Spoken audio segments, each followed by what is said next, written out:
പാലം കടക്കുവോളം നാരായണ, പാലം കടന്നാൽ കൂരായണ. എന്നാ പറയാനാ, കയ്യിലിരുന്ന കാശൊക്കെ കൊടുത്ത് അയർലൻഡിൽ പോകാൻ വേണ്ടിയിട്ട് NMBI രജിസ്ട്രേഷൻ ചെയ്യാനായി കുറേ കാശ് കളഞ്ഞു. കൃത്യമായി പറഞ്ഞാൽ എല്ലാം കൂടി അയർലൻഡിലെ ഫീസ്, ഏജൻസിയുടെ സർവീസ് ചാർജ്, ഡോക്യുമെൻറ്റേഷൻ കളക്ട് ചെയ്യാൻ നടന്ന വകയിലുള്ള ചാർജ്, പിന്നെ പല സ്ഥലങ്ങളിലും ഇനി അഥവാ വെളിനാട്ടിലൊക്കെ ജോലി ചെയ്തിട്ടുണ്ടെങ്കിൽ അവിടുത്തെയൊക്കെ ഗുഡ് സ്റ്റാൻഡിംഗ് സർട്ടിഫിക്കറ്റും നാട്ടിലുള്ള ചില ഗവൺമെൻറ് ഓഫീസുകളിലൊക്കെ കൊടുത്ത കൈക്കൂലിയുമൊക്കെ കൂട്ടി ഏകദേശം 1,00,000 രൂപയിൽ കൂടുതൽ ഈ വകയിൽ കളഞ്ഞു. അപ്പോഴൊക്കെ ഈ ഏജൻസിക്കാർ പറഞ്ഞത്, അവിടെ വേക്കൻസി വന്നാൽ ഞങ്ങളുടെ അടുത്ത് നിന്ന് NMBI ഡിസിഷൻ ലെറ്റർ എടുത്തവർക്ക് മുൻഗണന ഉണ്ട്, അവരെ അങ്ങോട്ട് വിട്ടിട്ടേ ബാക്കിയുള്ളവരെ എടുക്കൂ എന്നൊക്കെ തട്ടിവിട്ടു.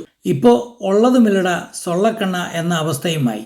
അയർലൻഡിലെ ഇപ്പോഴുള്ള ചില കാര്യങ്ങൾ, അതായത് ഇങ്ങോട്ടേക്ക് വരാൻ ആഗ്രഹിക്കുന്ന നേഴ്സുമാരൊക്കെ അഭിമുഖീകരിക്കുന്ന ചില പ്രശ്നങ്ങളെക്കുറിച്ചാണ് ഇന്നത്തെ വീഡിയോയിൽ സംസാരിക്കുന്നത്. അതിനു മുമ്പ് ഈ ചാനൽ നിങ്ങൾ ഇതുവരെ സബ്സ്ക്രൈബ് ചെയ്തിട്ടില്ല എങ്കിൽ ഒന്ന് സബ്സ്ക്രൈബ് ചെയ്തു വെച്ചേക്കുക, തൊട്ടടുത്തുള്ള ബെൽ ബട്ടൺ കൂടി എനേബിൾ ചെയ്ത് വെച്ചേക്കുക.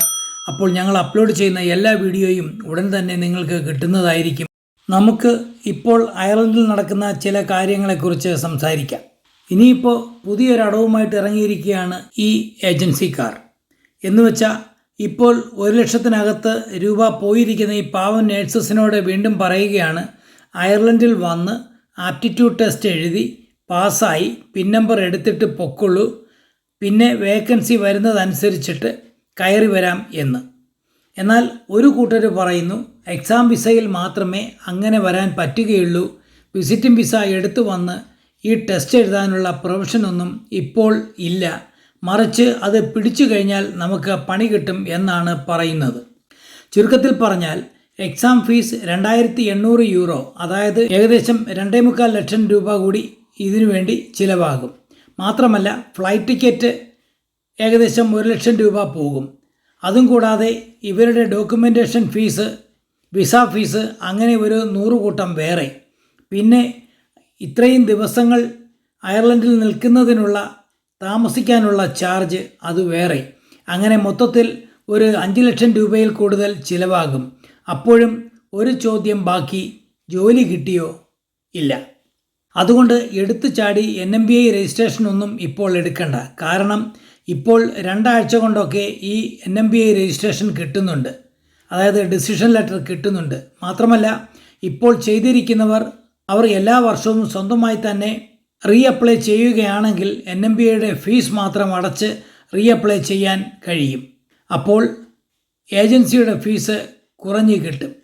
എന്നിട്ട് ഇവിടേക്ക് അപ്ലൈ ചെയ്തുകൊണ്ടിരിക്കുക, അല്ലാതെ ചാടിക്കേറി എക്സാം വിസ അല്ലെങ്കിൽ ഇവിടെ വന്ന് എക്സാം എഴുതി പിൻ നമ്പർ എടുക്കാം എന്നുള്ള ഓഫറുകളൊക്കെ നിരസിച്ചേക്കുക.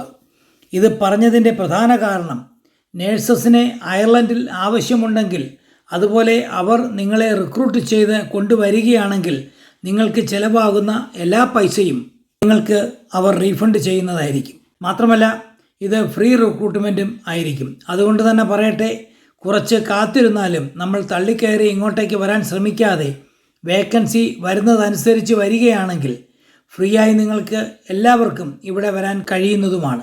കഴിഞ്ഞ വീഡിയോയിൽ ഞാൻ പറഞ്ഞതുപോലെ NMBI രജിസ്ട്രേഷൻ വാലിഡിറ്റി കഴിയാറായിരിക്കുന്നവർ എല്ലാവരും കൂടി, നിങ്ങൾക്ക് ഇതുവരെ ഇൻ്റർവ്യൂസ് ഒന്നും കിട്ടിയില്ല എങ്കിൽ അവർക്ക് ഒരു മെയിൽ ചെയ്യുക. ഈ വിവരങ്ങളൊക്കെ കഴിഞ്ഞ വീഡിയോയിൽ ഞാൻ പറഞ്ഞിട്ടുണ്ട്. അതിൻ്റെ ലിങ്ക് കൂടി ഈ വീഡിയോയുടെ ഡിസ്ക്രിപ്ഷനിൽ ഞങ്ങൾ പോസ്റ്റ് ചെയ്തിട്ടുണ്ട്.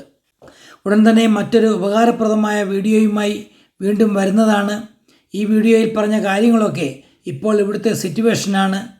ഇതൊക്കെ മാറണം എങ്കിൽ മാത്രമേ ഇങ്ങോട്ടേക്ക് വരാൻ കാത്തിരിക്കുന്നവർക്കൊക്കെ അവസരങ്ങൾ ഉണ്ടാവുകയുള്ളൂ.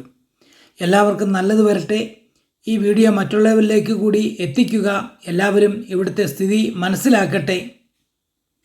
മറ്റൊരു വീഡിയോയുമായി കാണും വരെ നന്ദി, നമസ്കാരം.